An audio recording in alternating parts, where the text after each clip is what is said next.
Hey guys, welcome to Outskirts Overland. It's Monday the 28th. 28th? Yeah. Almost May. May's this week. Um, yeah, I think it's the 28th. I don't know. My watch is charging, so I can't even tell. But man, it's been an insane week. I haven't been on since Tuesday.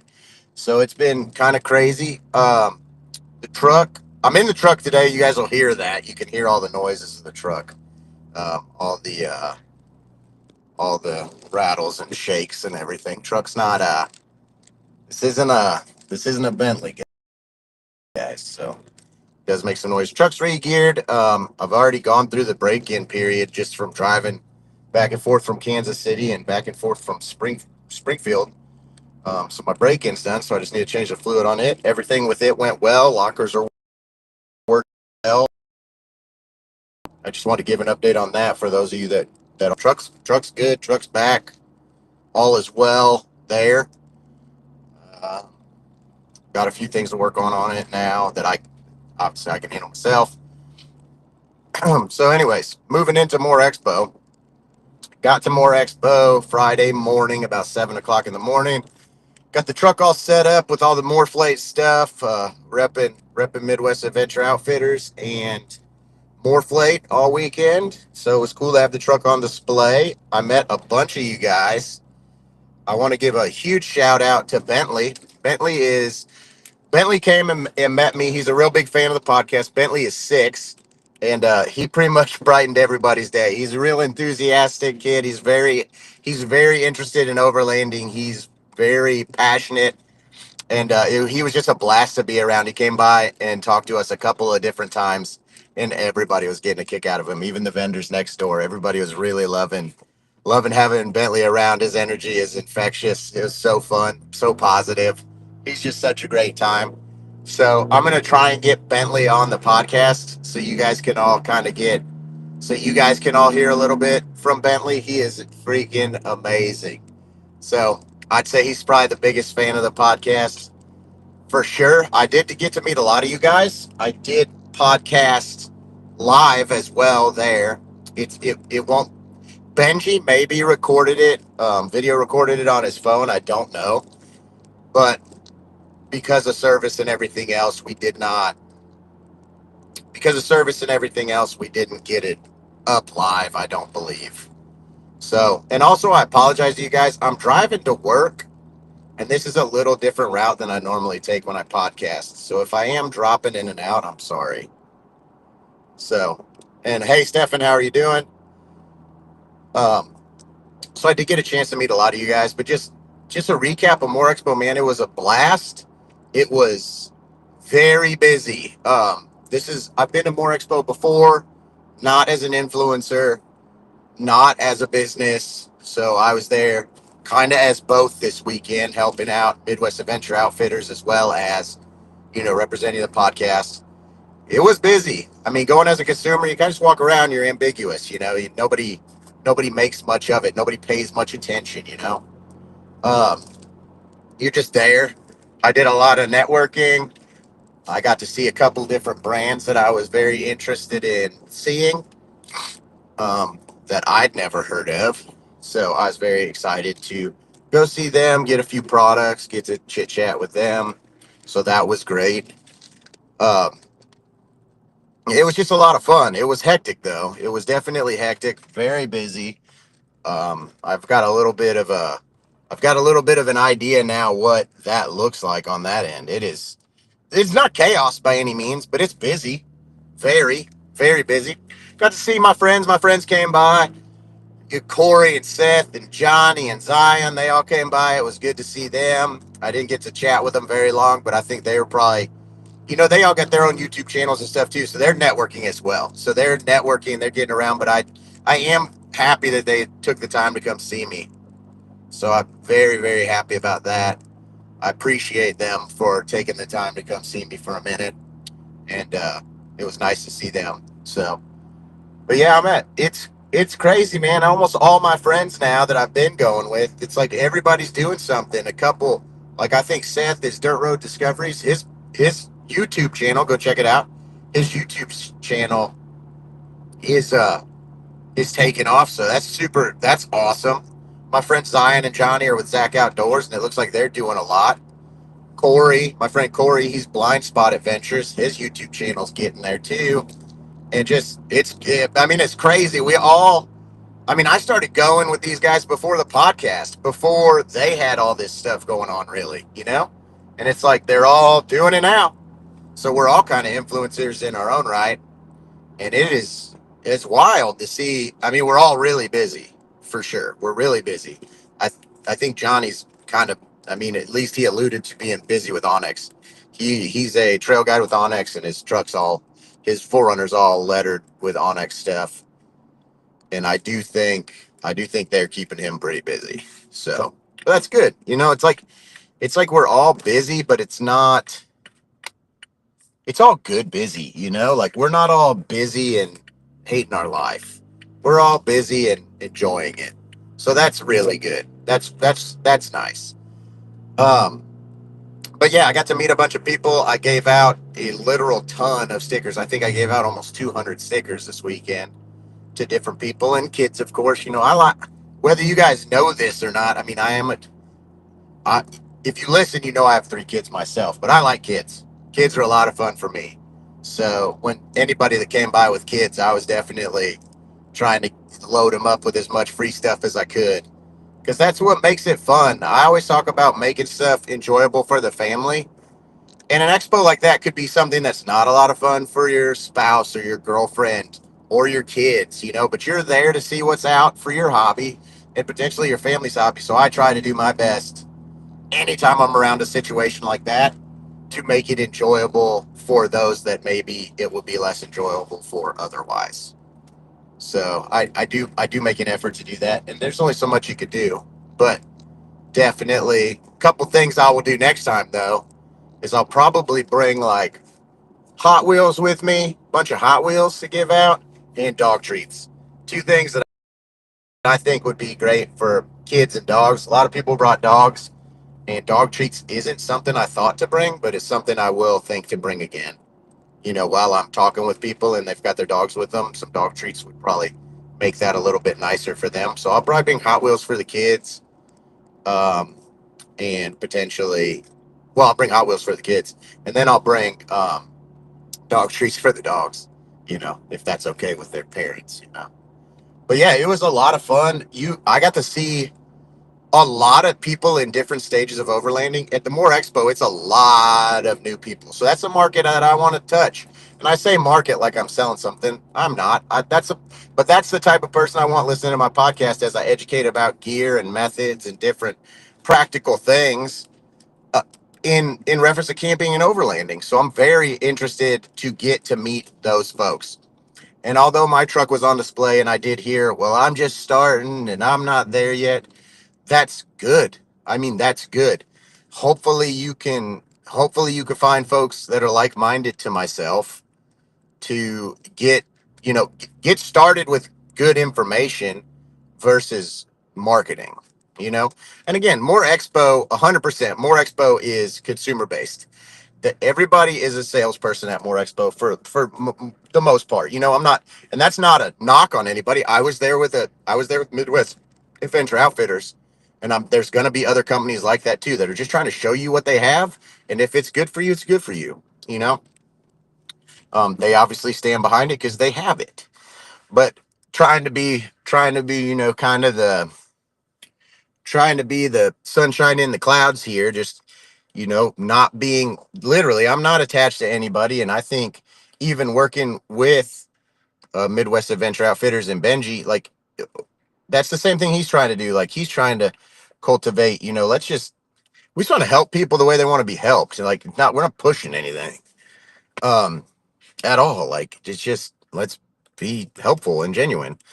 So that aligns with me very well as well. So, but yeah, just trying to give people information, show them different stuff. I mean, I even took a number of different people. They're like, what do you think about this versus that? And I went over to different booths with them and tried to explain even other companies' products to them, you know, as a third party and show them, you know, here's what I think, you know, and I do that on the podcast as well. But it was nice for some of you guys to come by and say, hey, you know, like I listen to this. What do you think about this or that? I'm thinking about this versus that.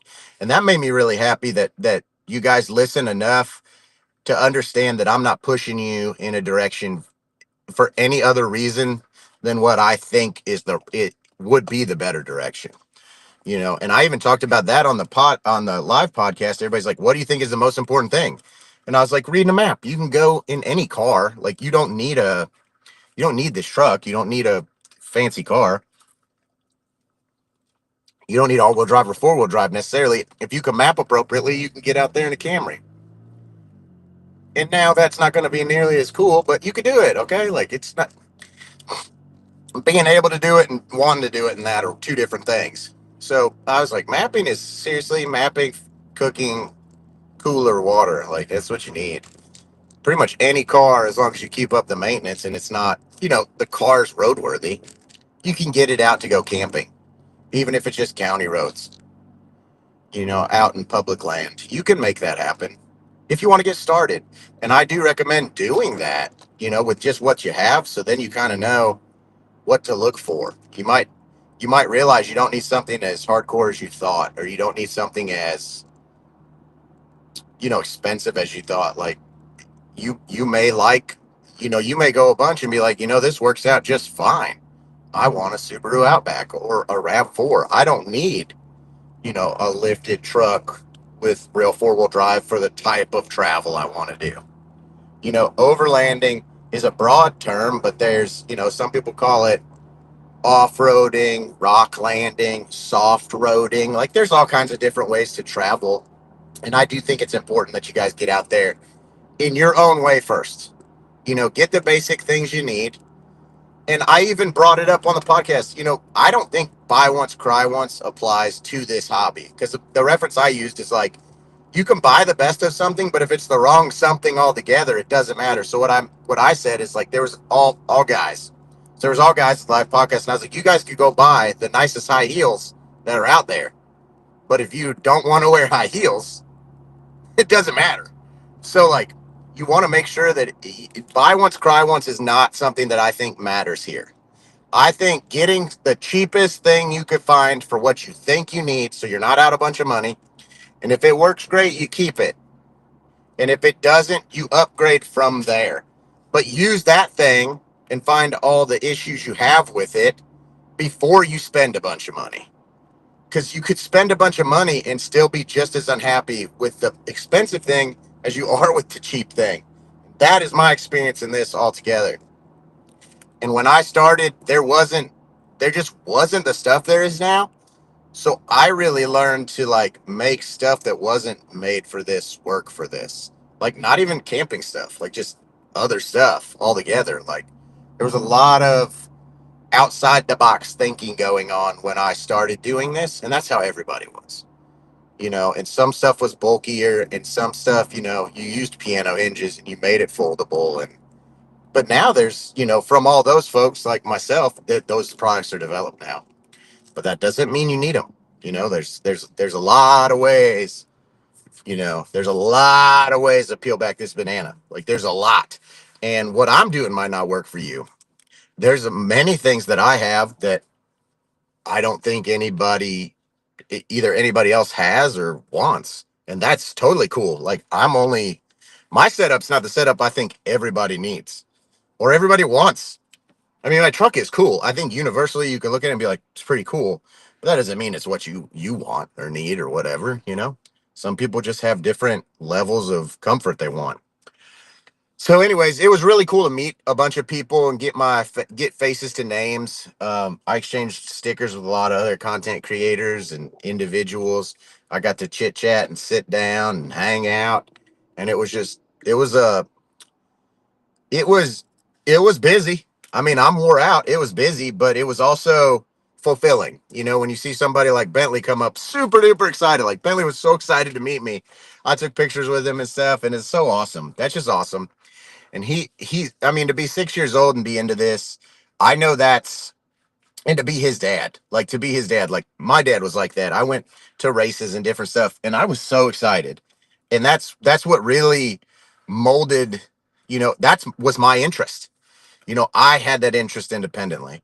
And it's not that my dad didn't enjoy it too, but I was really passionate about it at a very young age.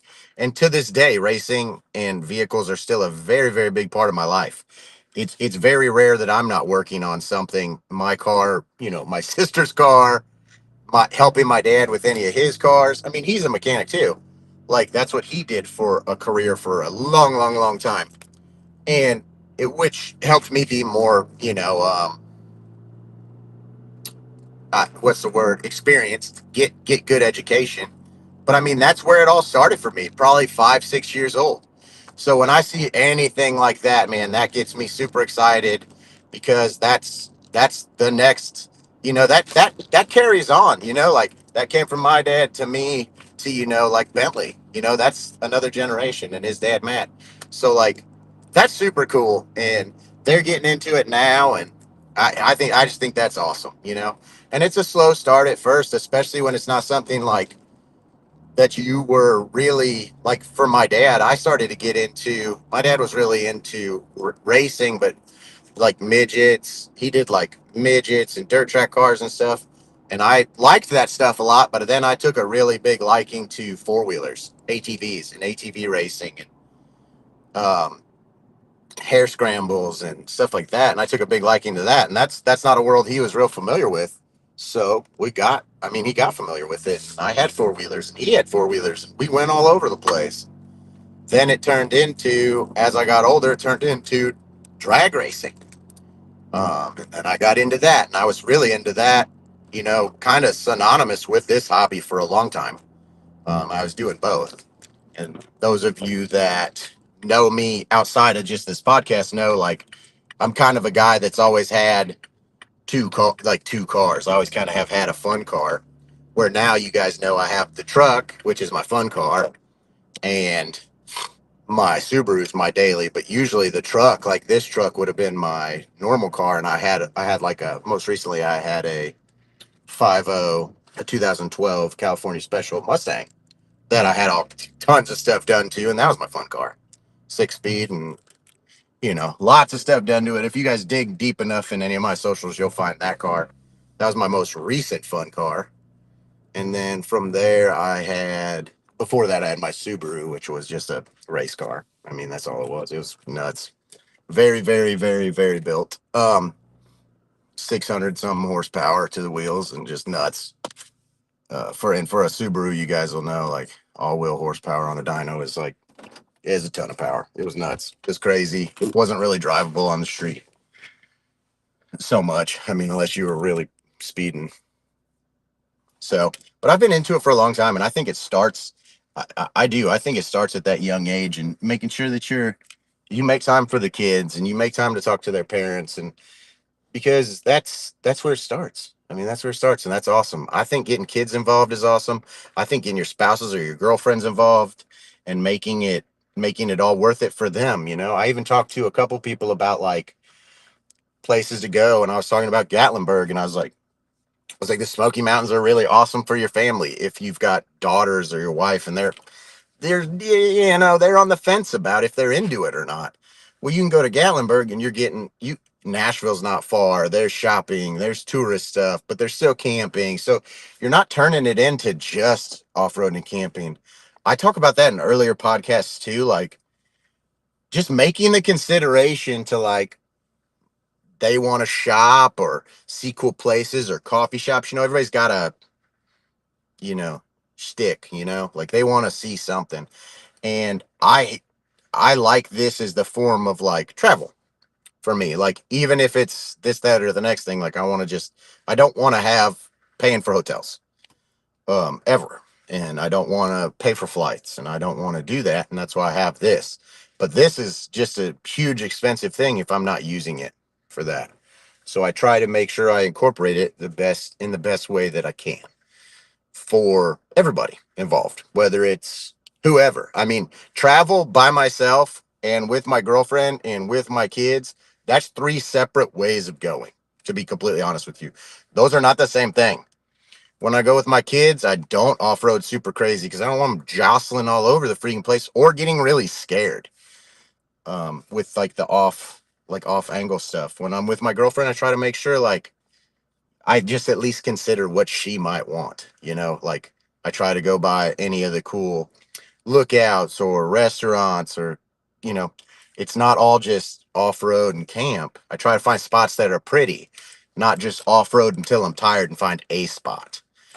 So stuff like that, I think, does go a long way in the like in keeping with the hobby. And I did talk, and I'm just talking about stuff I talked about with people all weekend. So that was all really good. But there was a lot of newbies. Like the truck was hooked up with all kinds of Morphlate stuff, and people are like, "Why? Why do you air up and air down? Like, what's that? What? Like, not knowing what that's for, or why you do that, or anything about it." So it was like a unique time where I had like experienced people, people that listen to podcasts, brand freaking new. Like lots of people I talk to don't know who I am, don't know anything about me, don't know anything about the shop, and don't have a four-wheel drive vehicle, off-road vehicle, anything. They're like just thinking about starting. So I'm sure that's over what more expos probably like beyond overwhelming for those folks because that's a ton of stuff you don't even know. Like you're like, whoa, information product overload. So for those folks, if you ever do come by to listen, like take a deep breath, pick a subject and start learning about that first, whether that's your vehicle or power or whatever it might be. Because More Expo is a unique place where like there's a lot of really advanced gear and not really. And those of you that go, if you're an advanced person and you went, like I'm not knocking you, but I worked 20 something hours at this expo and talked to thousands, thousands of people. And there's a lot of people that most of those products were way over their head. Like they had that way over their head. Like, why would I even need that? What is that? What in the world? So like it's really cool that there's a lot of products and innovation at that expo, but like a lot of people that were there aren't even ready for that. So they were just there picking brains and looking at stuff to research later to see if that's something they even want. I saw a lot of that and I think that's great. And I think the more expo existing is a good thing to see because like in the parking lot there's a lot of cars, in the campground there's a lot of stuff to look at, in the expo there's a lot of stuff to look at and different vehicles and stuff, and it's just a good place to like try and take it in, but almost you got to be ready because if you're brand new, you I mean man, it's a lot going on. So and it's sales, so you're going to be told, I don't know, it's not how we rolled, but like I'm everybody's going to be like, yeah, this is the best thing ever, so I mean, yeah, I just don't know. I don't know. I don't have everything, so I don't know. Some stuff's worth the money, and some stuff I don't have. It just, some stuff I'd like to have, and it's probably worth the money, but I just don't have that much money. So that's also a thing too. But yeah, it was a great time. I liked meeting everybody, getting to talk to everybody. It was crazy weekend. It was a lot of fun. I got the truck back in time, so really big shout out to Gray Industries Cruisers for getting it done. He's like a 3 month wait for work, and I had my truck back under a month. So, and I and again, I wasn't pushing him. Like I appreciate him. If I wouldn't have had the truck back for more, it would not have been the end of the world. I mean, we could have hooked the Subaru up to the Morphlate too. Like it's all the same. Um, it just yeah, I like having it back, and I think he can understand that. I think all of us can understand that. But he really just got it done, and he took some time away from his family even to get it done for me on Wednesday because that was really the only day I could. That was really the only day I could pick it up for a couple weeks, honestly. Not even because of more, just in general. Um, those of you who don't know, like, there's other circumstances within my family that make it hard for me to get a ride that far out and stuff. So some people moved some things around for me to be able to get it Wednesday. So, and I explained that to him too. Like nothing, not pushing anybody, just like really honestly, like I can get it today or the middle of May. Um, and he understood, but I do greatly appreciate him taking some time away. I mean, Tuesday night, I'm sure he was there pretty late even to get it to a place where it'd be ready Wednesday. So I really appreciate him a lot. Like, in those of you that don't know, like it's a pretty big job. And when you're 3 months back to fit something that's a 4 day job in, that's hard. So I do understand that. So big shout out to Gray Industries Cruisers.